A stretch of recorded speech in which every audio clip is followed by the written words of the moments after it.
Hey guys, David Woody with Living Light Fitness. Today we are going to pick up where we left off in the last video. Last video I showed you an overhead squat assessment and kind of how to determine whether or not you're functional and whether or not you need help. Now, just because you're functional right now, if you pass that test, doesn't mean you don't have problems. So even if you pass that test, please watch this video because I'm going to dive into some of the pitfalls of my training in high school that led to my injuries and really show you what that looks like so you can identify it in your training. And then in the next video, I'm going to show you what you can do right to make sure that that doesn't happen in your training. Kind of a broad overview of my life so far and how that applies to your life. So with that being said, what I did wrong was this training program that I'm going to go over right now in high school, okay? So on Mondays, bench day. The accessory lifts I did was row, incline bench, tricep pull down, and the lat pull down. Okay, now occasionally I would do a plate finisher or toes to bar. Those are just workouts that I enjoy. Okay. Now on Tuesday I would do clean. I would do a power clean with the barbell. And I can't really remember what I did for accessory lifts on that day.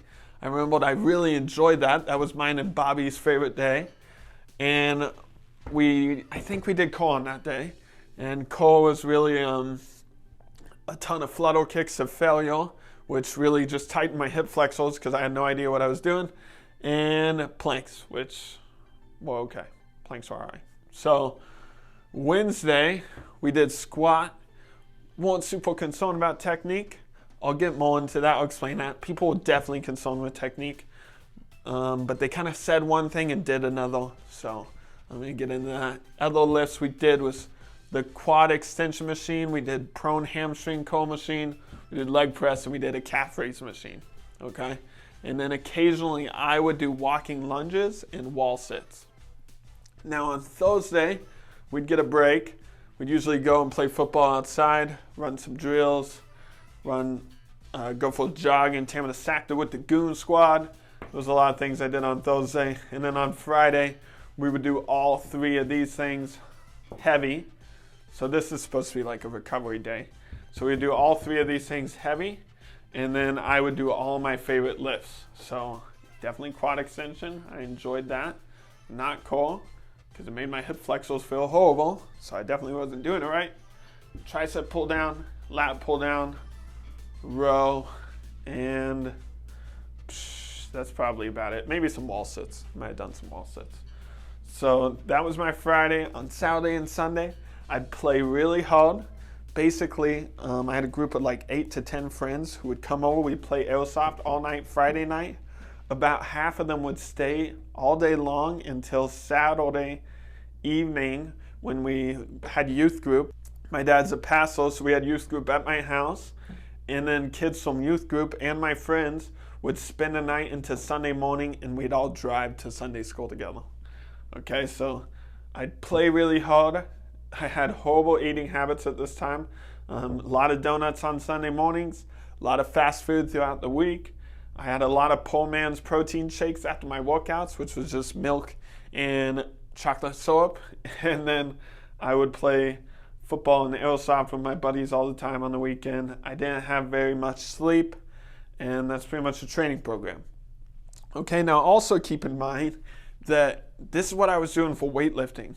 I was super dedicated to getting better at football, so I also would play football after this. I would maybe run, like I said, and then I would also run routes and practice taking handoffs and pitches with my dad in the parking lot across the street. It was a concrete parking lot, but it was well lit, so that's what we used. And then I'd also run hills after that sometimes. So think, training potentially 2 to 3 times on each one of these days and still getting a workout in on Thursday as well. So that is what I did. And before I get into the negatives of this workout program, I want to say, I have no ill will against the people who trained me. I also think they have improved greatly since I left. At least I really hope so. And a lot of this isn't just their fault, it's my fault as well because I was diving in and they got, 30 kids coming to the weightlifting program. They can't, make sure that I'm doing every single thing right. So before I go any further, I just want to say that. So let's talk about the pros. First pro, I got really strong actually. By the end of my sophomore year of doing this workout program, I improved my power clean by about 50 pounds from 155 to I think 145 to 195 pretty quick. I got my technique down. It wasn't too bad. And then bench press, I was actually able to lift 250 pounds by the middle of my sophomore year. And then squat, I was all the way up to 365 pounds when I had my first knee surgery at the beginning of my sophomore year. So I basically did this for 9 months, this program, and then I had my first major injury.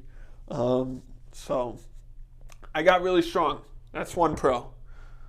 Now, it was also fun. I got to do it with all my friends, with my coaches, and I enjoyed the pursuit of strength, okay? So I definitely had no problem diving in and enjoying the workouts. But the negatives of this, now I own a company called Living Light Fitness, so maxing out potentially every single week, and then also maxing out, going super duper heavy, like 80 to 90% of my 1 rep max with these, was not ideal. And part of that was not the coach's fault. It was just we were wanting to max out. The one thing I will say though is they definitely noticed we were struggling to get 3 reps in on our last set, and nothing was said. Okay, so it was a little too heavy for what I would do with my athletes now. But that's kind of debatable. That's not my number one negative. It's just the first thing that I was like, whoa, because I just wrote this, I wrote it on the board and then wrote down the negatives in 5 minutes just a little bit ago because I was thinking about it. Now, the imbalance that this created was something that I thought about a long time ago and that I've spent nearly 3 to 4 years addressing, and I'm still dealing with. So doing a lot of anterior chain or strengthening the front of the body, which this does at probably a 1.5 to 1 ratio, is not ideal, especially considering when I injured my knee, they said, well, just come do bench day 3 times a week. So I was doing the bench 3 times a week, and it created a rounded shoulder, right? I was rounded like this all day long, so my thumbs are pointed towards my pockets when I walk around. And then it also caused some impingement, and it tipped my scapulas off my rib cage, making my shoulder blade unstable, and it tightened up my thoracic mobility, which is this here, right? So I couldn't do this very well, and that leads to a lot of movement dysfunction and muscular imbalance because the front of my body is tight and the back of my body, when I'm in this position, is long and unstable. And I've been climbing for a little over a year. I've been doing isolation work to try and strengthen my shoulder blades, and they still wing off, and I'm still dealing with the thoracic kyphosis posture that was developed at this time. And so it's really imbalanced. And not only is it imbalanced, but it was also so focused that we did a training block for 9 months, never throwing different exercises unless I was like, hey, let's do some lunges, that we didn't really address any of those weak points. There was never a time to step back and say, crap, my posterior chain, my hamstrings kind of suck, besides hamstring curls. So, I just try to do hamstring curls, which is concentrically, which, as you know, if I'm on a machine, I'm able to isolate that muscle really well, but I'm unable to work that muscle in coordination with everything else. Because if I'm sitting down, then my lower back stabilizers, my core stabilizers, all that kind of shuts off and just lets me focus on doing the lift. Whereas if I'm doing the lift while standing, then I have to brace a lot of different things, stabilize, and my brain's trying to coordinate the movement, okay? So it's very, very focused. Now, I also put lack of technique, and it's not that we will never coach on a proper technique. I'll told, hey, when you're doing that tricep push down, don't come all the way up to heel. Come to heel, keep your arms locked to your side and push down. They would tell us things like that. They'd get on to me about it, but the words would also say one thing and they'd do another, because there was this one kid that I can always think of. He would go up to almost 500 pounds every single time he squatted, and he would come down and he'd finish in this position and then come up. And they'd be like, Ben, quit going heavy. That's horrible technique. You're going to mess yourself up. But they still let him put on the weight every single time. You're the coach. You're in charge. If he wants to go squat like an idiot, he can go somewhere else. If he's in your gym, you're not letting him squat that heavy until his core stability and his mobility can be good enough for him to do it properly. I met him later and he talked about how bad his low back was from those days. So that's no joke, all right? Now, technique, now also it's isolating, right? So why isolate on a machine when you're an athlete who's going to be moving so dynamically in your sport, okay? I already kind of talked about that, so I'm not going to expand anymore. I also talked about it being too long of a training block. 9 months is way too long to do one thing over and over again when you're getting ready for your athletics. I personally think we could do a lot better job at preventing injuries, preparing us for movement in our sport by doing some more sport-specific stuff, by doing some more mobility work, maybe on Thursday, maybe using Friday to throw a different stimulus at your body every week, whether that be like using a different, maybe that's a body weight workout. Maybe we do more cardio that day. Maybe we do a circuit. Maybe we don't touch a machine. You have to do all free weights that day. And maybe incorporate 6 new lifts so that we're increasing the skills and the exercises that are in our toolbox to get us ready for movement, okay?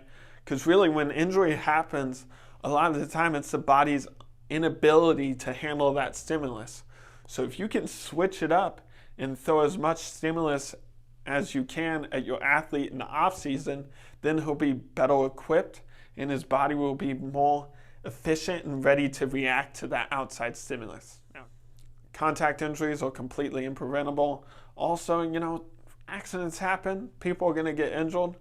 But if we do myofascial mobility work, switch it up a little bit, don't go so heavy all the time, I think we would have stayed healthier. My first year of football in that program, my class alone had 4 to 5 major surgeries, right? So let me think. 1, 2, 3, 4. At least 4. Now I feel like there's another one, but I can't think of him. So 4 people who participated in the athletic program had a major surgery in my class alone. So we were definitely higher than the national average. Now, we also lacked core stability, which is something that my physical therapist told me. We also lacked gluteal stability, particularly in the outer glutes. Another thing my physical therapist told me. And then later on, my physical therapist pointed out that this posterior chain was weak, it was elongated, and that was contributing to my shoulder pain and my overall health. So that is the negatives. That's everything that I did wrong and that this sports program was doing wrong. Now, there's some things that they got right, and they were doing their best, and they were making kids exercise and get healthy, which I appreciate. But I want them to be extremely logical and intuitive when they're thinking about making somebody healthy and get somebody prepared for something as intense as athletics. Okay, and there's only so many resources that the school has. They did have an athletic trainer who worked with a physical therapist. Step 1 would be going and talking to them and having them provide some input on this exercise program. Okay. Oh, just talking to a personal trainer locally, he'd probably be more than happy to set an exercise program up for your staff. So that is everything that I did wrong. There was a lot that I could do right, but I didn't know any better, and they didn't know any better. Now in the next video, I'm going to talk about what you can do right to avoid these pitfalls and to address these things. Now, if you know the negatives, you know that the positives are probably going to be the opposite of that, but I'm going to try and dive in pretty heavy on each of these, provide some research for you. This is just kind of an outside looking in with my current expertise. Next video, I'm going to do some research and actually provide evidence that backs up my claims. Okay, so please join me for the next video, and make sure you subscribe so you don't miss it. Like the video. Please share the video if you would be so kind and you feel like that is something you want to do. Remember to eat light, move right, and sleep tight, and I will see you next time. Have a good one.